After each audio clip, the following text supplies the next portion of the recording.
And I'll put those links back in here real quick. Once again, the top is the morning. The top is the sign in. The bottom one is a fun little game that my kids actually really like playing when they're done with quizzes and stuff. Good morning. Maybe I'll give it another 30 seconds just in case. Good morning.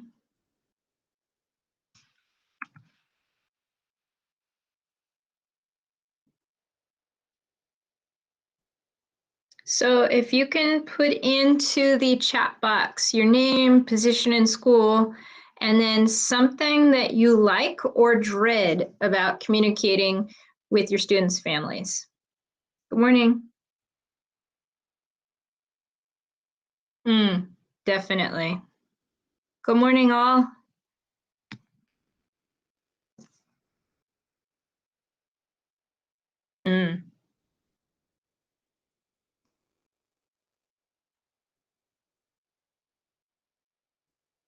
So we're putting, yeah, language barrier is a big one.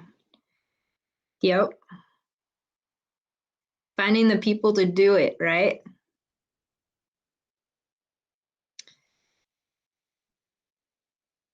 Yep. Cool. Yeah, so we'll definitely talk about the language barrier. And yeah, Servando, I get that a lot as well. For me, once again, my name is Jen Gilsdorf. I teach Math 8 at Hardin. And, oh no. Can anyone else hear me?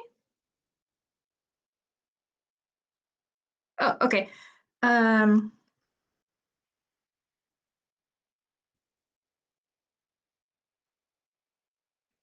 So at Antonia, maybe try refreshing. That's the only thing that I remember from distance learning that actually worked, or leaving and coming back.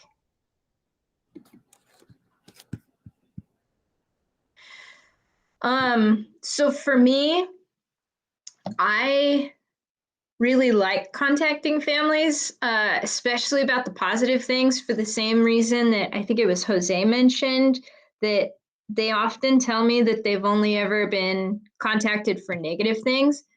And I dread using my Spanish. I've got high school Spanish, 4 years of it, and then winery Spanish. Winery Spanish doesn't work with our families. I just don't have the technical words to describe tests and all these other things, or behavior issues. I don't know how to say them. So I also have like a processing thing with Spanish that I can speak actually better than I can understand it. And especially when they have different accents, I get lost real quick. And so talking points totally negates that, the whole thing. So let's see. So today's scheduled deep dive, I've put kind of a table of contents in here. Yeah, right? Oh, I can give you the link for the presentation as well. Sorry about that.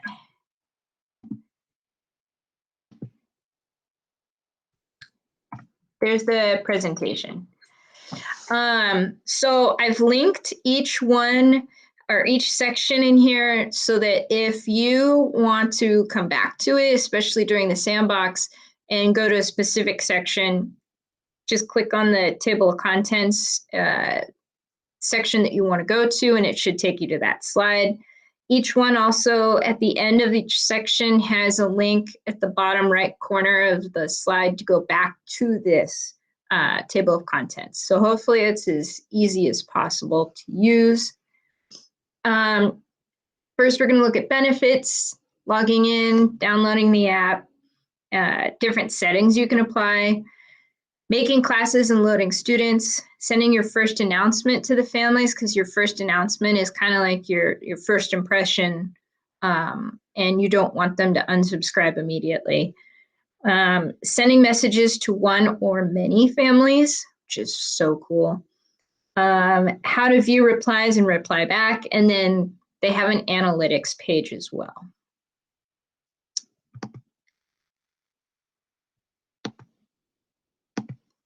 So benefits of talking points. Personally, hold on 1 second. Get you that link right there. Oh, thank you, Patricia. And if someone could go scroll back up, I see we had a couple of new people come in and get the links for the sign-in. That would be awesome too, please. So I leave my talking points window open during class. And that makes it so quick. Thank you. That makes it so quick because if I have a kid who's causing issues, like I said in the slam, I'm no longer threatening. It's more past tense. Like I'm not going to call mom at the end of class or on my lunch or when I get home. It's I've already called mom. I've already talked to your mom. And a lot of times I can actually have kind of a conversation with this parent during class because it goes to their phone. So if they're at work or if, you know, they're on the road or something, they can text me right back and it goes straight to my computer. They can ask for clarification. They can ask for a phone call later. It's nice. Talking Points also has the ability to send mass announcements. So I run a tutorial after school every Tuesday, and I can send reminders home. Hey, just so you know, Tuesday tutorial is on. We'll need to get rides scheduled later, whatever they need to know about it, if the location changes, etc. I can also send reminders about tests, quizzes, needing supplies like their notebook, schedule changes, and I can do it to every single family, and it's awesome. When they reply back, it's not like a group text. They reply back to just straight to me. And our parents have joined the generation of texters. They no longer want to be, you know, kind of held back by having a phone call. They're not interested in all the things that we were dreading as well. The language barrier. Maybe they don't feel confident in their English, and so they don't want to have that phone call. This totally eliminates that. And then also, like I was saying in the slam, even our registrar or attendance office, if I've asked about a kid who's, you know, not been there in a couple of weeks and they say I can't get a hold of the parents, I've texted using Talking Points, and both times that it happened, I got a text within an hour and just said, hey, can you call the school? They're trying to make contact with you or whatever. They're just so much more open to receiving and replying to texts. And then the language barrier that we brought up. Talking Points allows each user to select their preferred language, and then it automatically translates the incoming messages. So I'm half Croatian. So if I wanted to receive my texts in Croatian, it just translates it for me. Whatever language they prefer, it just translates it straight up for them, every message that they receive. So it's pretty sweet. Any questions about this slide?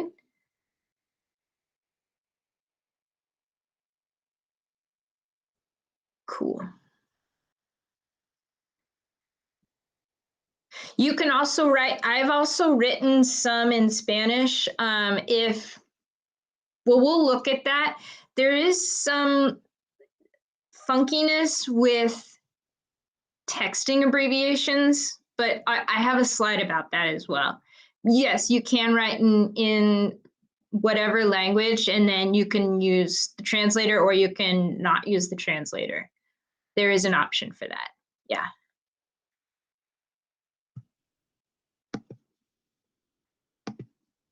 So for logging in, you can totally send pictures too. Yep. Like this thing is, it's pretty rad.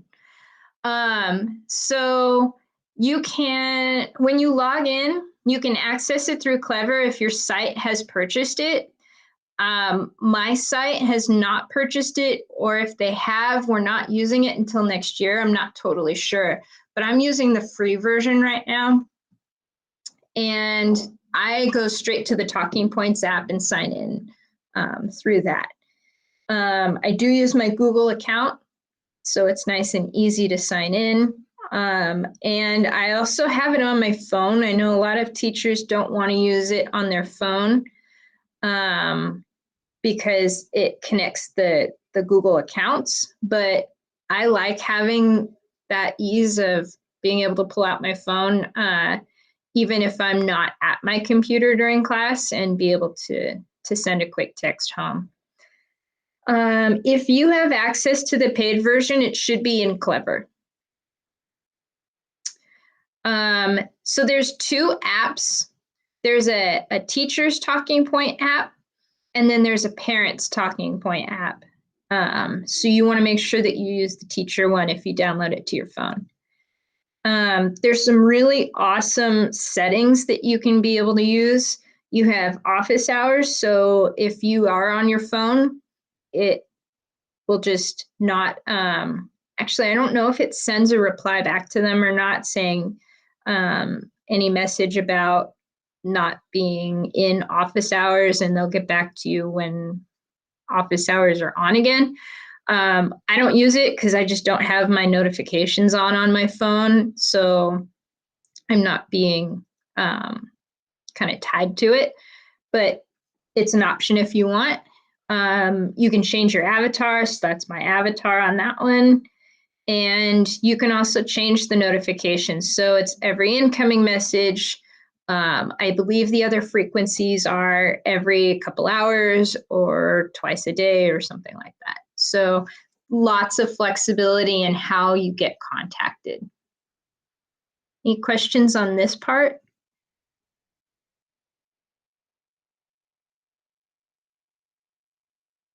Cool.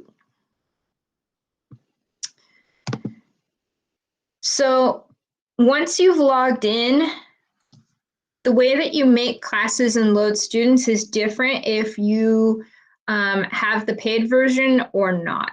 And so if Talking Points has been purchased by your site, the classes should link and load or sync and load with Synergy. So they should automatically populate.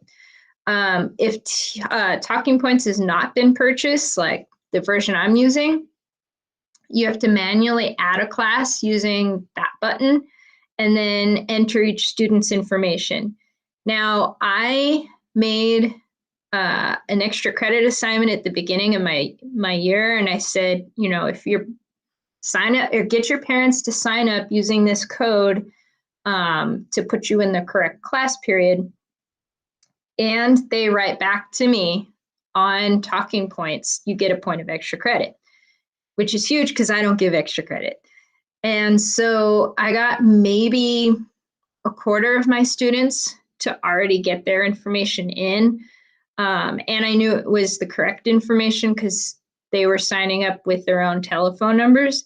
The rest, it really didn't take that long to manually add them. I memorized their student name. I memorized their parent name. Down here in relationship, I knew who they were. Language, it was easy to remember from Synergy. And then I just copied and pasted the phone number in. So it took 20 seconds per kid. So it was definitely not a done in one sitting with 150 kids, minus a quarter of them, but it was fairly quick. But you also have this app code, like I said, that you can have the kids take home to their parents, and when they download the talking points for families or talking points for parents, all they had to do is put the code in, and it put them in the right class. Some tips, some stuff that you've already mentioned. Synergy doesn't always have the correct home language listed, but also the same or the correct home phone numbers. I actually was surprised at how few incorrect numbers I got. So that was promising. But I did have a couple of parents write back and go, my Spanish isn't that good. Can you put me to English? Because Synergy said the home language was Spanish. So super easy to change that as well once they're already in. Like I mentioned, copying and pasting phone numbers from Synergy to TP for better accuracy. I start by only using the family contact that says has custody, lives with to begin, because I don't want extra family members who maybe mom or dad doesn't want being in there, being connected to the talking points contact. So if they ask me later, it's super easy to add another contact. And then the free account that I'm using limits you to 200 students. So like if you teach PE and have a 6-period contract, you're probably going to go over 200. So hopefully your site has purchased it. Any questions on this slide? And if you're typing a question, can you put 3 periods so that I know that you're typing and I should wait? That would be cool. Did you print out a report so you could only use one screen? Oh, when I was entering them manually? I just had 2 windows open and I just kind of had 2 screens. So I typed everything in here, copied and pasted. Does that make sense? Cool. Yeah, I was surprised at how easy it was actually. All right.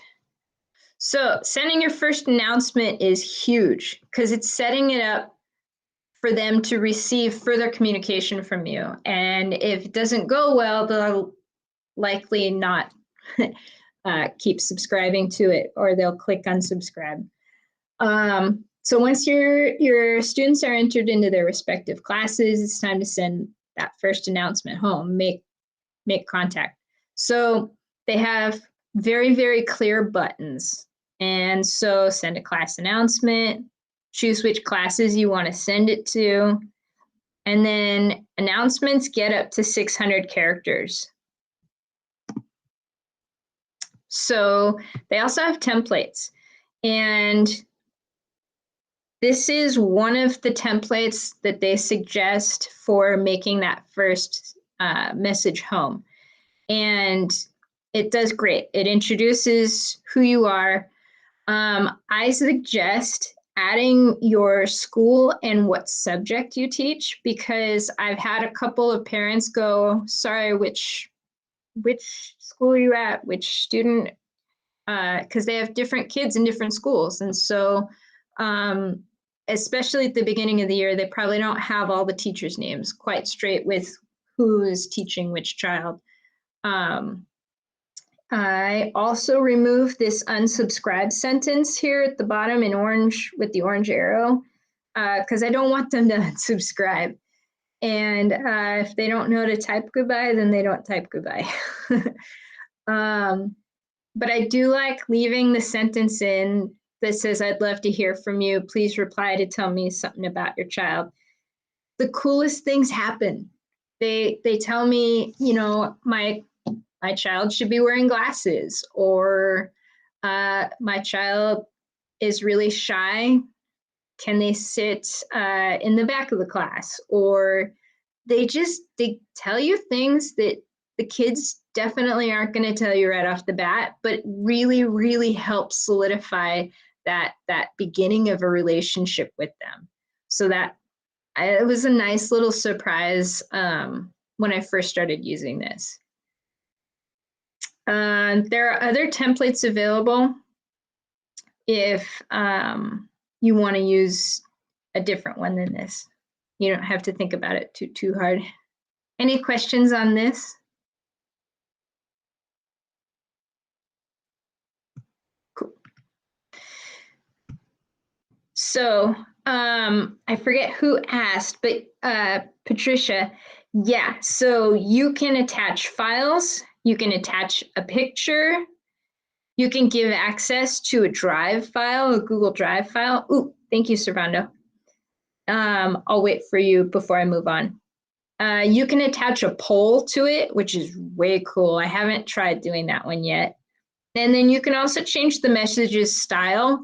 I don't really mess with the style because I don't want it to detract from or distract, either way, from the message that I'm sending home. But I think there's a couple of backgrounds, like one could be a chalkboard background or something like that. So we'll wait for Servando's question and Aaron's question.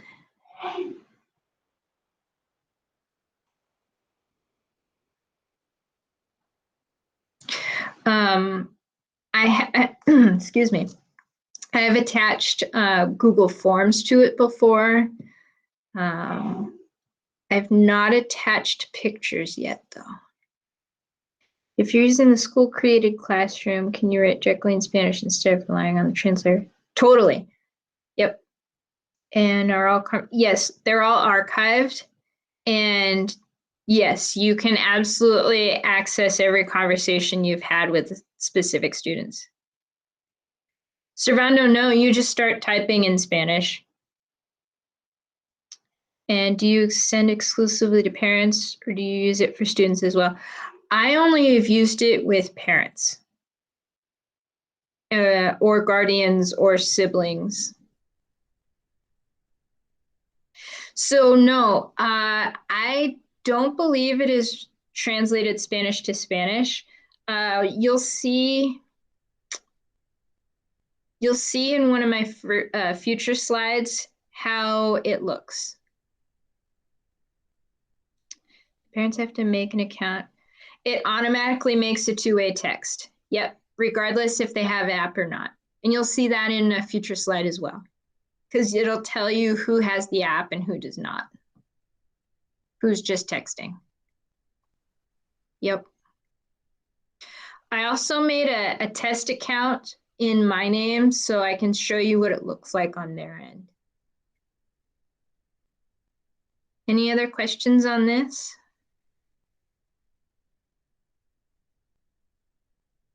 Cool. The other thing I really, really like about sending a message to one or more families is I don't have to send a message to students based on what class they're in. So if I wanted to send a message to a few kids from period 1, a few from period 3, and a couple from period 5, I get the whole list. All I have to do is start typing their name, and this list comes down and asks me, okay, this is the match. Who do you want to send it to? That's pretty rad because I think it's the PBIS, you're kind of handcuffed to which class they're in, and you have to add PBIS points in multiple sessions. This, you can do it all in one straight shot. And these get up to 600 characters as well.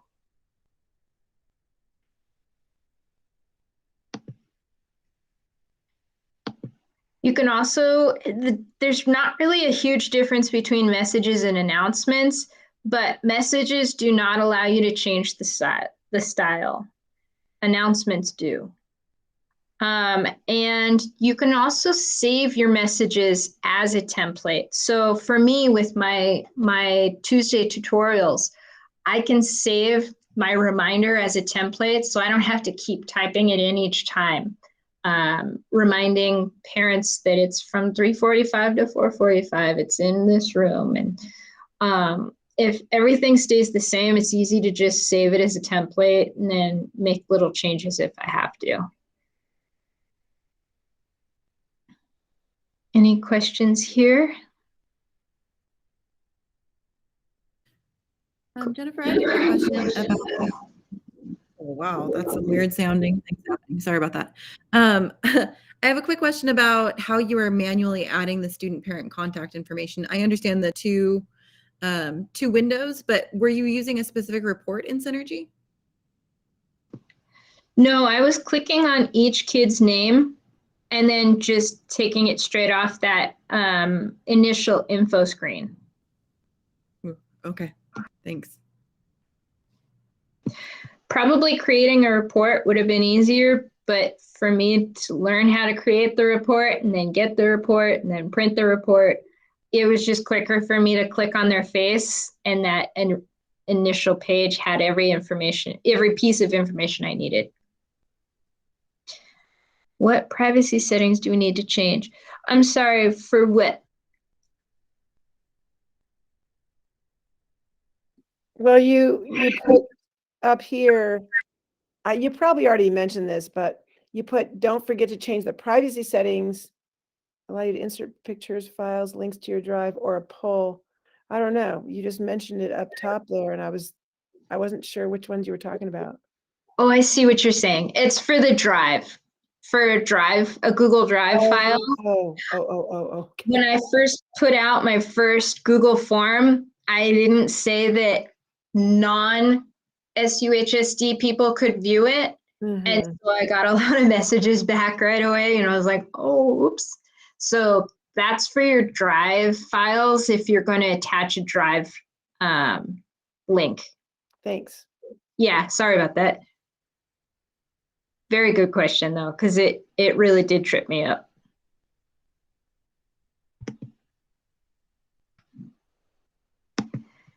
The other cool thing is sometimes I'll think of something at 9 o'clock at night, and that's not an appropriate time to be calling or sending a text home to families. And so Talking Points also allows you to schedule it.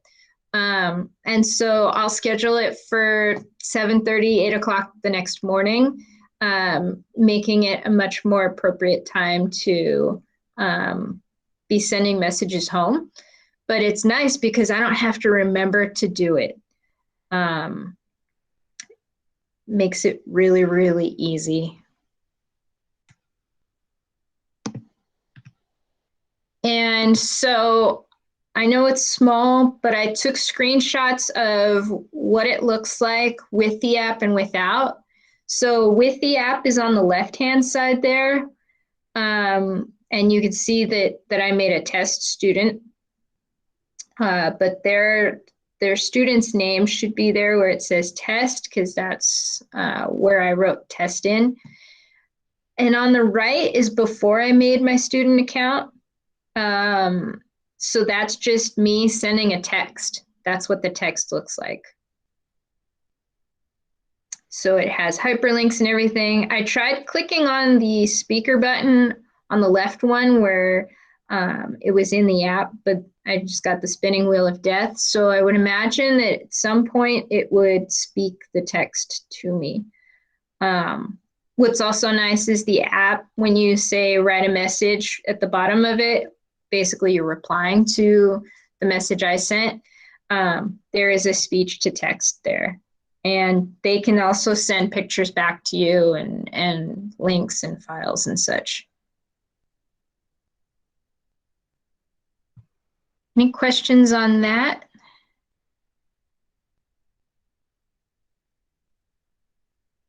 All right. So viewing replies, if a family member replies to your announcement or message, it only goes back to you, which is really nice, especially when you're sending sensitive information home sometimes. There will be a red dot next to the messages, the far left column there, which is, I took a screenshot when I did not have any new messages and I didn't know how to unread it. And so there'll be a red dot there notifying you that you have new messages. And then in the middle, it shows that I highlighted a specific student. And on the right, it shows the conversation. I do not text students, no. I believe you can set that up, but I'm not totally sure about that. But that's how it would look when you receive the replies. So this is what I was talking about earlier. If a message looks a little funky, it could be from texting shortcuts or autocorrect in a different language. So you're actually able to see the pre-translated message and kind of piece the communication back together. So that orange arrow is pointing to the icon that allows you to go back and forth between pre-translated and translated. And so I've clicked it and then took a screenshot here, and you can see that the extra and then missing accents have changed the way that it translated it for me. So I can kind of put this back together. This parent is not saying if, why is it in English? They're actually saying yes, because it's in English. I was asking them if I needed to resend a file because they had the wrong language setting. This is in the messages part. So this is a parent that sent me a message, and this, the sent in Spanish part there where the orange arrow is pointing to is always next to the messages that you receive. If they chose a language other than English. So you can always click it on every single message if you want. You can also say, don't translate if you're sending a message. There's a little button that does allow you to say, don't translate. Yeah, I've started getting some really weird kind of Spanglish texts. And like, instead of the word K, Q-U-E, they would type a K, like the letter K. And it really kind of trips up the system, but I feel like the system is kind of adapting to that because it will start to realize that they meant to say the word Q-U-E-K and translate that into the English message. So I feel like the translating system is getting better. But every once in a while I get something funky like this that I gotta kind of piece it back together.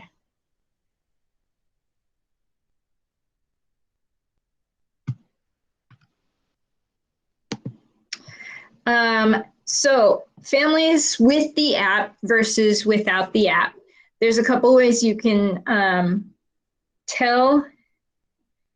Families with the app can actually like your message. So I see that 5 of them put a little like there. Red receipts. The blue is families with the app. And the gray is either unread or just read the text. Although I'm not sure, I doubt that I had doubt that I had all 148 parents read it, but that would have been awesome. So maybe it's just if they, you know how you get a read receipt on a text, if they just open their text, maybe they didn't read the whole thing, they just opened it and then closed it back up again. So this is directly from one of my messages. Oh, there's the skip translation box. And then the orange arrow is pointing to write a message. You just start typing your reply to them if you needed to right there. Once again, you can insert files, templates, pictures, or links to your drive, but not polls. And you can also schedule this reply to send at a different time. And the light bulb, which is that skinny purplish black arrow there, it brings up your templates. Any questions on replying?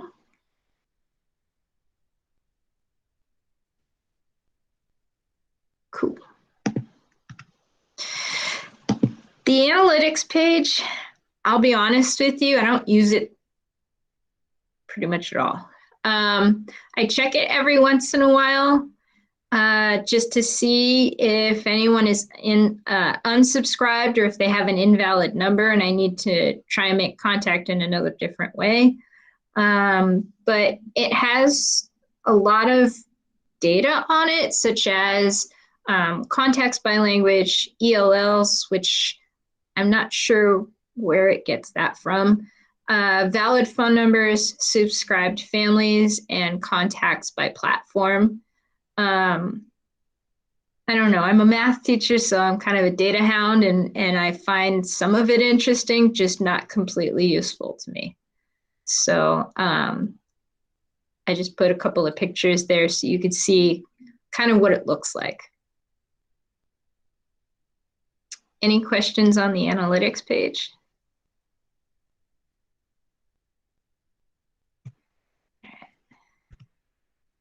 So that's pretty much it for me. If you want to join me in the sandbox at 11:15, I'd love to help you guys set this up, answer any of your questions. We obviously have another 22 minutes that I'm totally happy to talk about this. I wish that we had this at all of our sites. I wish that all the parents use this because it's just so quick and easy. But let me know if you have any questions.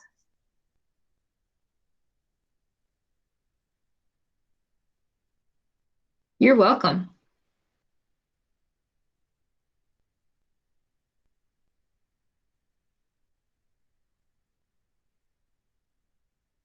Yes, so I'll be in the same Google Meet link for the sandbox.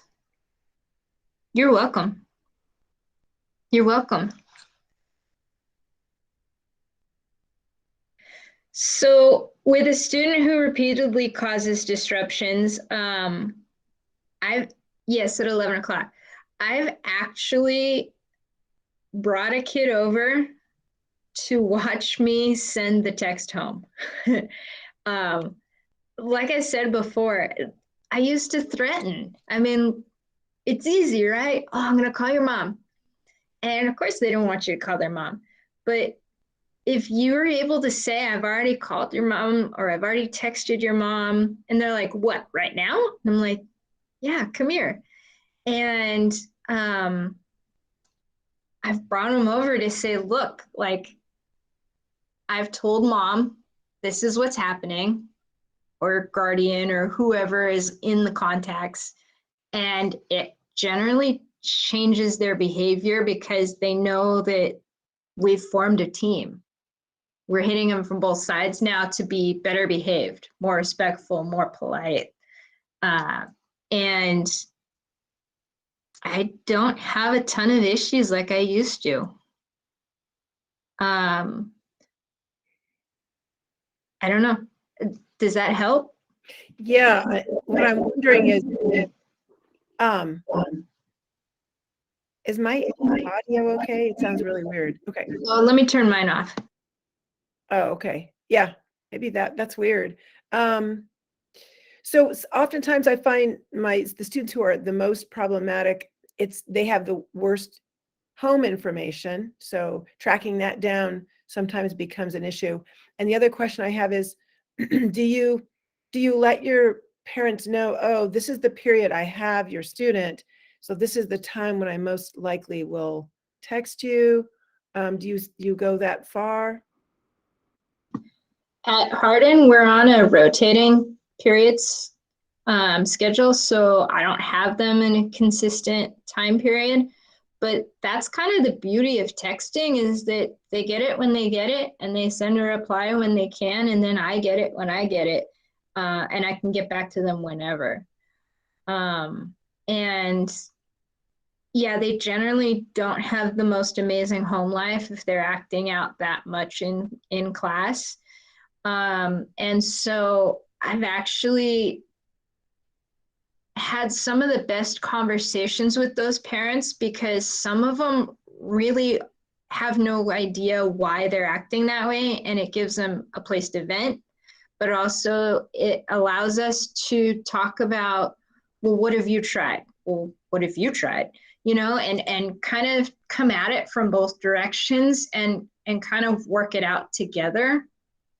I'm thinking of one student in particular who his mom was in the hospital for the first 2 or 3 months of school. He was acting out. She got better, came home. His behavior got better for a while, but then started going like funky again, just off track. And I've been able to have some really great conversations with mom about, he needs this, or hey, I figured this out and it really worked in class. Maybe if you want to try that at home. Like, it allows us to kind of tackle the behavior issues that are being seen in both places. So that's been kind of cool. I understand that parents often have the home phone number as the primary. I specifically look for the cell phone number. And I haven't had any issues with it yet. And then, yeah, following up with positive feedback later is the coolest thing. Like, and the parents love it just as much as the students do. I was able to send a text home after the most amazing shooter drill. And I sent it home to every kid in that period, and was able to say, look, your kid was amazing during this drill. Hopefully we would never get into this situation, but I am so confident that they'll be, you know, so well behaved if we ever were that unfortunate, and give them a hug when they get home, or give them a high five. And the kids just come back glowing, because it's like, you just sent a phone call home, but it was so quick because it was in text form. Yeah, sending the positive stuff home is just so cool. What would be the best way to coordinate a universal update? Checking if I don't know. I think it needs to happen in Synergy first, honestly. In talking points, it does show you invalid numbers, and I would imagine that if it was trying to send a text home to a landline, it would show up as invalid. But I don't really know, because I like I said, I went specifically and entered cell phone numbers. I really do feel like Synergy needs to have that kind of universal update and checking of phone numbers. Yeah, I copied and pasted from Synergy.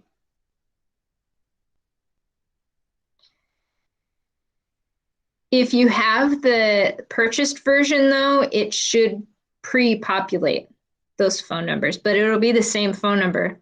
It'll be the same from Synergy. Sure.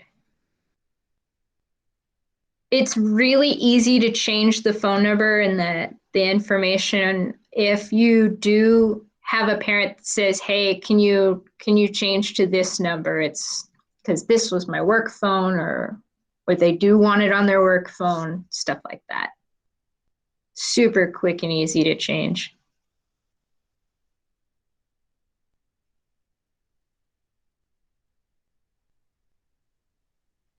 And I think I told someone 11 o'clock was correct. Leslie, is Leslie still in here? It's actually at 11:15. I just realized that it's not at 11. You're welcome. I'm just so excited by the changes I saw in my classroom from not using it to using it, that I just want to share all that experience with you. So hopefully you guys come back for the sandbox at 11:15 and we can get you set up and everything. Any other questions?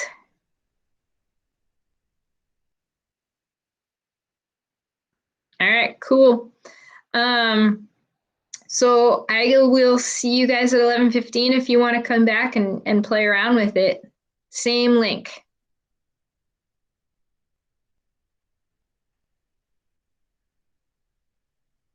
You're welcome.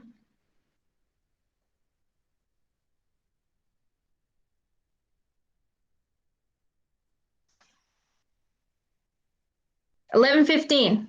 You are so welcome. I'll see you guys at 11:15.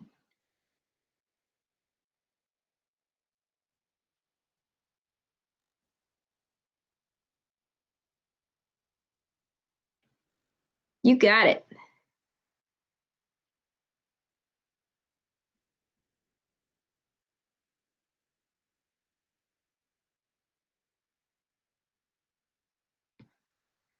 All right. So Ozzy and Jose, do you guys have any other questions?